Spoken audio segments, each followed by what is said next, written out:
Salam, hər vaxtınız xeyir olsun. Kanalımızın dəyərli izləyiciləri, mən Seymur Rəfiyev, hər birinizi salamlayıram. Bu günlərdə sizlər üçün müsahibə mərhələsinə hazırlaşan bütün ixtisas müəllimləri üçün sertifikasiyanın müsahibə mərhələsində əvvəlki illərdə verilmiş bəzi sualları izahını diqqətinizə çatdıracağam. Zəhmət olmasa kanalımıza abunə olun ki, hər video izahlardan xəbərdar olasınız. Eyni zamanda bütün ixtisas müəllimləri bizim sertifikasiyanın müsahibə mərhələsinə aid olan dərs qruplarımızdan yararlana bilərlər. Dərslərimiz canlı olaraq Zoom proqramı üzərində tədris olunur və dərsdən sonra da qrupdakı müəllimlərə yönəldilir. Burada əsas özünü təqdim etmə, sonra 5 meyar üzrə mövzunu təqdim etmə, şagirdin qiymətləndirməsi, psixoloji suallar, bu tiplər dərs prosesimizdə yer almaqdadır. Əlavə məlumat üçün 051 644 31 54 nömrəsinə yazaraq daha ətraflı məlumat əldə edə bilərsiniz. Bundan başqa olaraq müsahibə mərhələsi üçün istəyir MİQ, istəyir sertifikasiya ilə bağlı bizim müsahibədən qızıl qaydalar adlı vəsaitimiz var.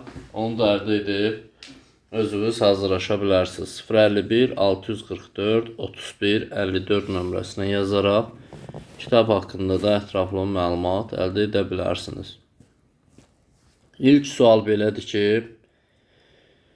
təlim nəticəsinin şagird üçün əhəmiyyəti nədən ibarətdir? Bu, yəni keçən ilki müsahibə mərhələsində ən çox soruşulan suallar içərisindədir. Şagird burada dərsin sonunda nəyi öyrənəcəyi, hansı bacarığa sahib olacağını əvvəlcədən bilir və bu prosesdə kör-körana deyil də şuurlu şəkildə iştirak edir. Şagird dərsin sonunda yəni bir növ özünü qiymətləndirmə hədəfinə çatır. Nəyi öyrənəcəyini, öyrənmə fəaliyyətini müstəqil şəkildə qiymətləndirə bilir. Eyni zamanda öyrənəcəyi materialların konkret çərçivəyə uyğun olduğunu, reallığı görür və dərsə qarşı məsuliyyəti də artır. Yəni təlim nəticəsi şagird üçün bir yol xəritəsidir. Keçək növbəti sualımıza. Şagird tapşırığı işləyərkən həyəcanlı olarsa nə edərsiniz?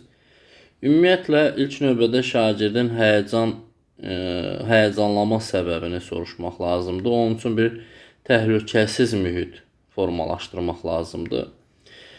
Buna bir neçə istiqamətdə köməklik göstərmək olar. Birinci, psixoloji dəstək olaraq şagirdə yaxınlaşıb, gülümsəyərək, sən bunu bacararsan, səhv etməkdə qorxma, səhvlər üzərində öyrənmək daha yaxşı olur kimi motivasiya edici sözlərdən istifadə etmək olar.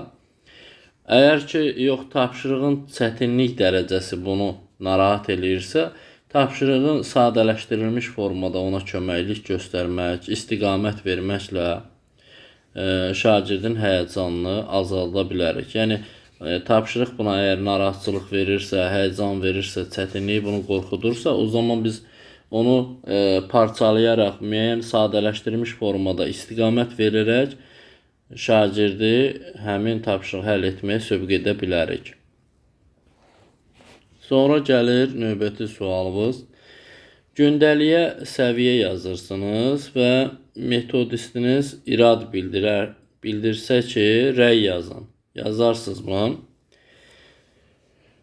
Burada əsas formativ qiymətləndirmədən söhbət gedir. Formativ qiymətləndirmədə əlbəttə ki, şagird üçün səviyyə yazmaq düzgün deyil.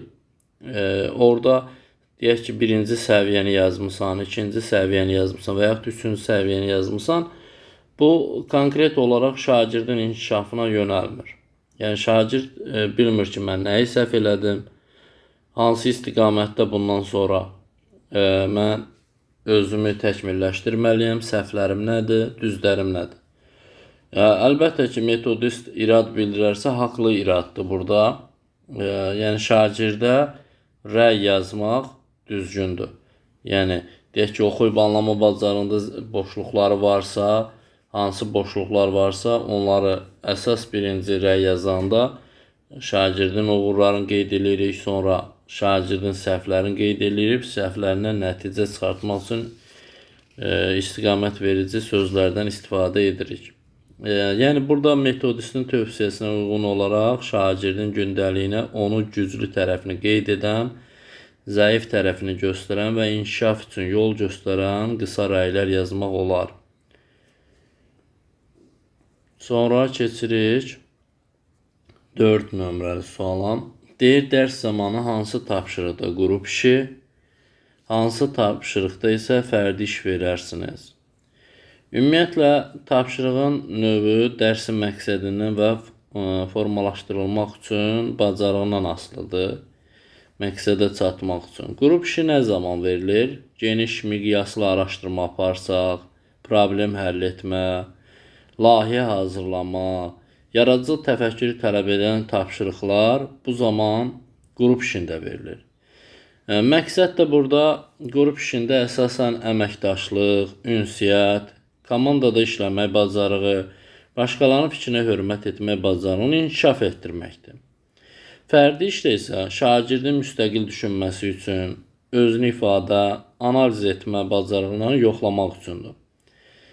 Burada da hər iki halda yəni keçdiyimiz mövzudan asılıdır. Yəni elə mövzular var ki, qeyd elədiyim ki, qrup işi ilə daha yaxşı olar. Bəzi mövzular ki var ki, burada fərdi iş vermək daha yaxşı olar. Sonda da qiymətləndirmə həm qrup işi ilə üzrə, həm də formativ qiymətləndirmə üzrə aparmaq mümkündür. Növbəti sual, refleksiyanı kim edir? Refleksiyanı həm müəllim edə bilir, həm də şagird edir. Yəni, hər iki tərəfli bir prosesdir. Şagirdin refleksiyası, şagird dərsin sonunda bugün nə öyrəndim?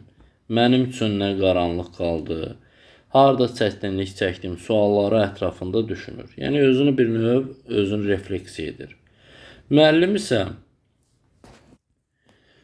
isə dərsin sonunda və yaxud dərs prosesində mən bugün təlim nəticəsini çatdıra bildimmi sualını verə bilər.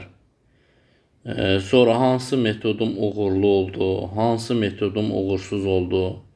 Növbəti dərsdə mən nəyi dəyişməliyəm? Bu ifadələr üzərində təhlillər aparmalıdır. Yəni, refleksiyanı hər iki halda müəllim də apara bilər, şagird də apara bilər. Refleksiya da vacibdir. Təlim nəticəsi sonlananda aparmaq daha doğrudur. Suallarımız bu qədər. Növbəti suallarda görüşənədək sağ olun, salamat qalın.